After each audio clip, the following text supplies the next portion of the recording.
Gents, expectations are absolutely enormous and warranted in the Shire.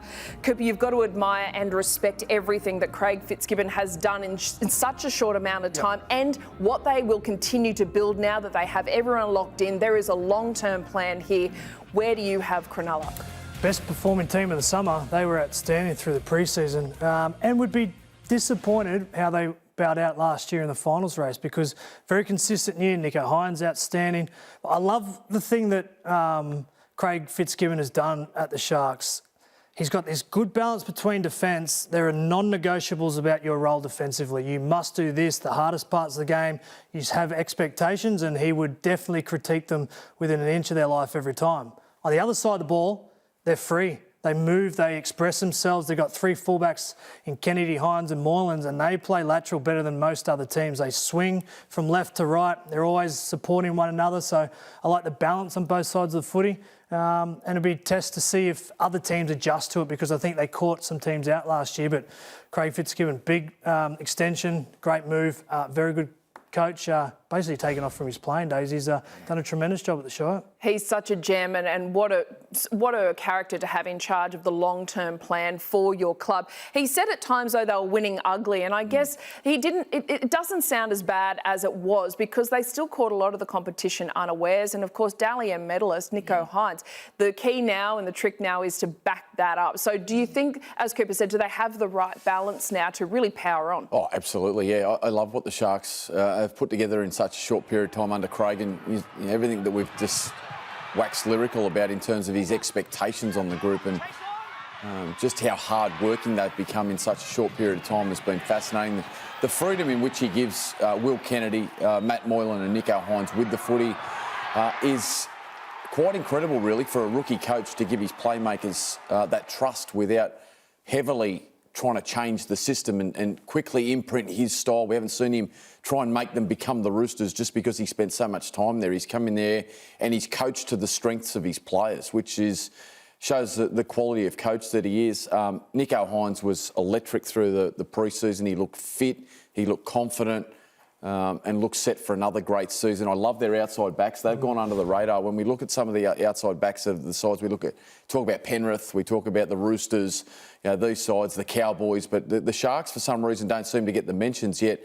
Mulatalo, Jesse Ramian, Sione Katoa, Sifa Talakai, these guys are phenomenal out of the backfield and wonderful finishers. So I think the Sharks are in for a good year for sure. Britt Nakora, one of the best line-running back rows as a half. You want a power forward moving on the ball like that. And Brayley, I just really think he is about to skyrocket up the ladder in terms of number nines. You're across it better than I, but he looks like he's a star of the future, Brayley. Yeah, he's a crafty little player and he's getting to that right age. So the more active he is out of dummy half, the more creative he is. I think the more pressure that, again, takes off the halves. Not that they need it, but it just adds another element and dimension to their attack.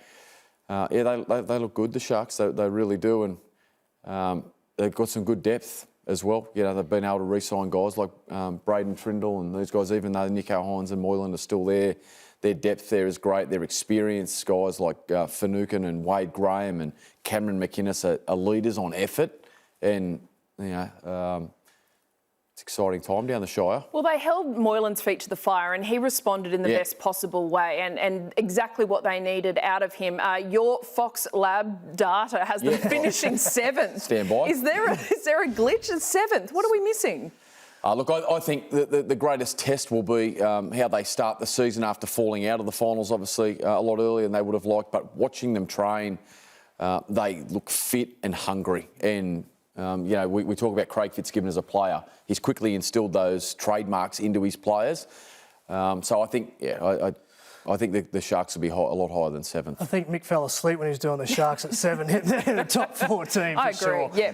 Well, the Sharks, they get to test themselves nice and early. Round one, they're up against South Sydney. Their coach, Jason Demetrio, couldn't be happier with how things have gone. And they have the luxury of not a lot of fresh inclusion, so everything should be very familiar. They know exactly where their strengths are. They're focused on their weaknesses and sharpen those up. Coops, word out of Redfern, Latrell Mitchell is in the best form of his career.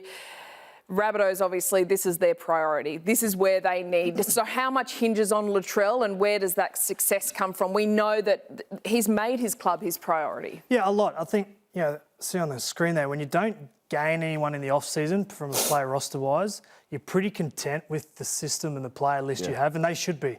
They bank wins on combinations. Cook and Murray through the middle, Cody and Latrell on the edge, then Walker and Johnston scoring all those tries. Like that combination work, it's almost like autopilot when they get near the try line coming up with points. They just fall in the rhythm, and it is absolutely beautiful to watch.